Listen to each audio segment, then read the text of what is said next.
What is going on, guys? Drastic Jr. back again with some more lurking horror.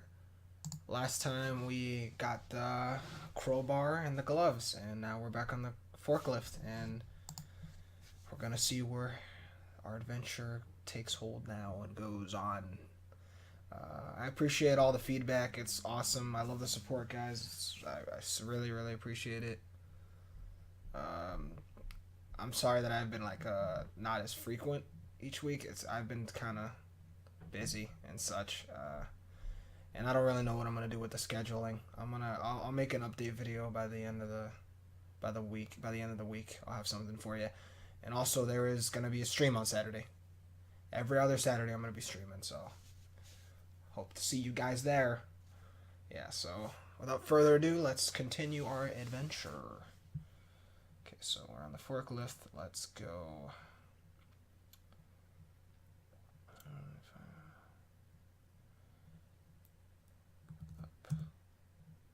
Okay, I guess we can't go that way. Alright, get off. So it won't fit, so let's go up. Turn on flashlight. Temporary lab. This is a laboratory of some sort. It takes up most of the building. On this level, all the interior walls have been knocked down. One reason these temporary buildings are still here is their flexibility. No one cares if they get more or less destroyed. A stairway leads down and a doorway leads north. There is a metal flask here. I would assume we'd take the metal flask, right? Yeah, take metal flask. Taken. Go down. Alright, get on forklift. East. Dead storage. On the forklift, this is a storage room. It contains an incredible assemblage of discarded junk. Some of it is so old and moldering that you can't be sure where one bit of junk stops and the next begins. It's piled to the ceiling on ancient rotting pallets. You can't even see the east wall. Damn. Let's move that junk. You have a little trouble using the forklift, but it's not really all that hard. You start clearing junk, moving it around, and trying to create passage. Awesome, awesome, awesome. Okay.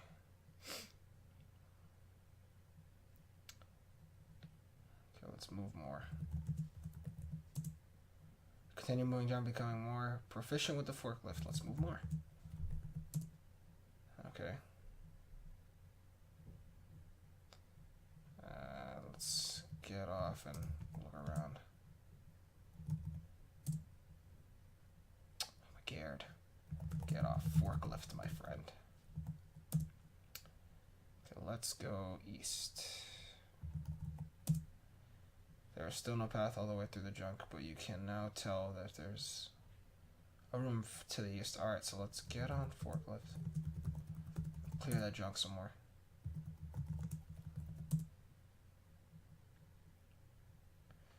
You've built a fairly narrow, about one forklift wide path through the junk. You can see an opening in a further storage room beyond this one, okay? Okay, let's get off forklift and get in that storage room. You are now on your feet. Okay, let's go east. Ancient storage. What's deader than dead storage? That's what's in this room. Most of the contents have collapsed or rusted back to its primordial ooze. There is mold growing on some of the unidentifiable piles.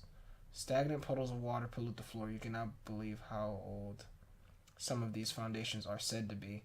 There's a closed, disused-looking manhole here. Let's see, open manhole.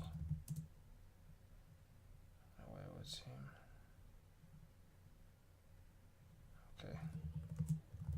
Hole with crowbar.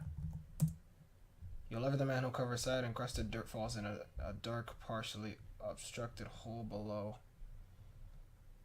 Okay.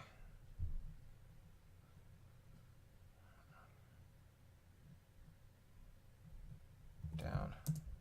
Brick tunnel. This is an ancient tunnel constructed of roughly mortared bricks and stones. A slippery and almost invisible set of handholds leads up. Tunnel continues a long way north and south from here. Okay, interesting, interesting.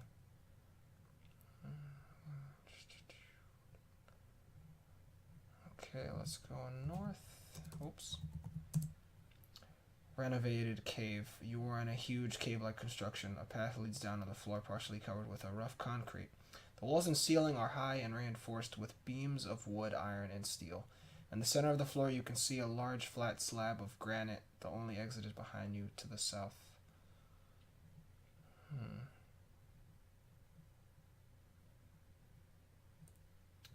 Let's go down.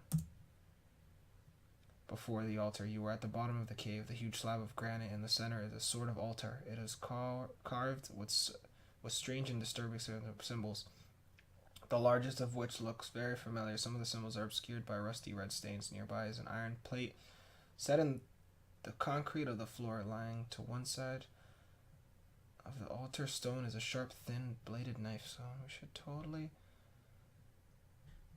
pick up that knife. Get knife. Taken. We could totally use that just in case. Up. South.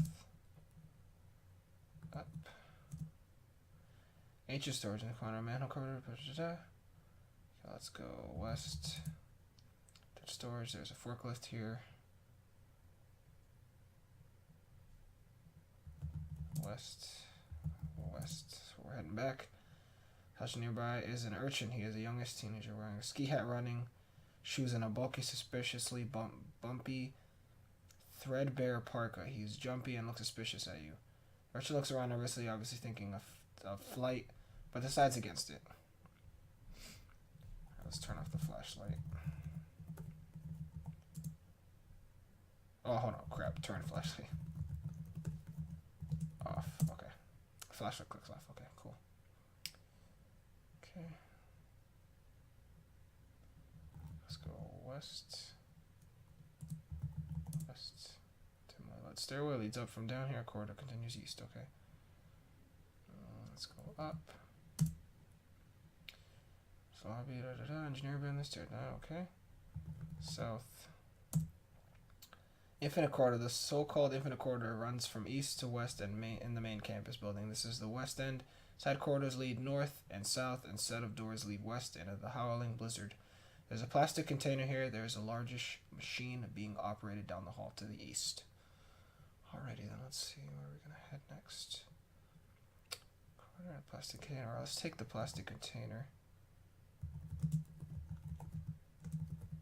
Should have just said container instead of just the whole thing, but you know, tis what it is, guys. Tis what it is.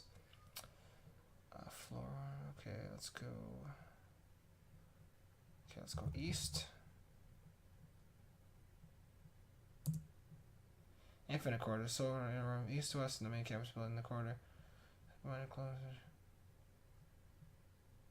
A maintenance man is here, riding a floor waxer.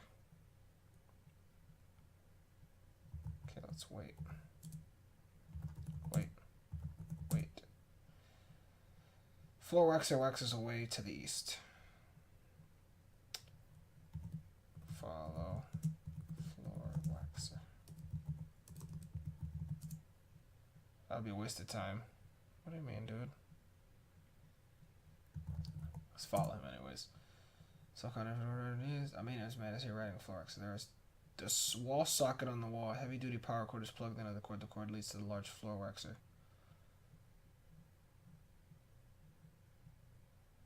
Let's go up. Great dome. Here, a hallway circles the base of a huge ornate dome. Below is the infinite corridor. From stories of tech and exploring trips, you recall that there is supposed to be a ladder here. On the other hand, there is a shiny rope-like thing hanging near where the ladder used to be, and leading upward below you in the corridor, you can see a floor waxer busily waxing the floor. Okay. Let's climb the rope just for the walls. You start to climb up the strand, but the glistening wet stuff begins to burn your hands. You get a few feet up before the pain is too much. You drop back to the floor. Hold on, maybe? Hold on. Put on gloves. Put on gloves there a little bit. Okay, climb rope. Yeah! Alright. The wet stuff on the stand sticks to the gloves but doesn't otherwise affect you. You have a little bit of trouble climbing up the catwalk, but you grab the rope just before your strength gives out. You heave yourself up into the catwalk. You stand up on the catwalk, catching your breath for a moment. Your eyes stray along the strand you climbed. It trails along the catwalk where it joins something large and squishy squatting at the far side of the single bright blue eye. Opens in a squishy mass, and the tentacle, for that's what it is, retracts. The mass almost flows through the spaces in the catwalk railing and drops to the floor 15 feet below. Before you can react, it's gone. What the heck? Top of the dome. Inside the great dome near the top, further up, the small metal doors. Where the pulpy mass was squatting, a wooden ladder lies on the catwalk. So will we go on the ladder? Okay, let's open that door. Open the metal door. You open the door, and freezing air, blowing snow, and howling wind enter and whip around you. Okay. Let's go north. Inside. Roof of the Great Dome. You are perched precariously on the roof of the Great Dome. A set of narrow indentations in the dome provides a dangerous route to the very tip top of the dome. Okay. Let's go up more. Okay. Up. You scramble up icy surface of the dome, almost slipping a few times, but finally you make it to the top. On the Great Dome. This is the very top of the Great Dome, favorite place for the tech fraternities to install cows, Volkswagen Beetles, giant birthday candles, and other bizarre objects. The top is flat, round, and about 5 feet in diameter. It's very windy, which has kept the snow from accumulating here. The only way off is down. In the exact center of the flat area is a bronze plug. Bitter brown curved cold such. Okay, so it's cold up here. That's not good. Okay, let's pull plug. You pry the plug out of its socket, revealing a cylindrical hole about the same diameter, but somewhat deeper. There is a piece of paper in the hole. Let's drop the plug. Pick up paper. Read that paper. You unroll the piece of paper and read the shaky handwriting. Shaky. I can no longer face what I've been doing. I can't sleep. I start at the slightest noise, and even dulling my senses with alcohol or drugs is no longer enough. I refuse to participate in what he is doing anymore. Either he is insane or I am insane, or, and this is what I fear most, the universe itself is insane. I have only one final warning. I am the only suicide, but I will not be the final death.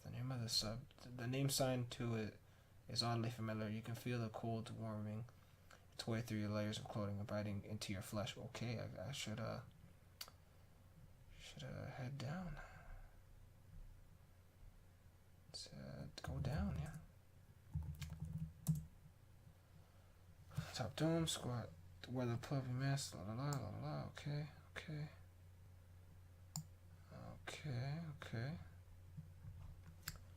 I think that might be all the time we got, guys. Yeah, I'm going to end it here. Hope you guys enjoyed. Feedback is always appreciated. It's getting juicy. It's definitely getting juicy. We're getting somewhere. And we're in the next video, we'll definitely find out what that pulpy mass is. Probably a monster. Probably going to be our first type of cool text-based battle. I'm getting excited. I hope you guys are excited. It's good stuff. Definitely good stuff. All right, well, yeah, subscribe to Join the D Army, and as always, I'll see you guys in the next one. Bye, guys.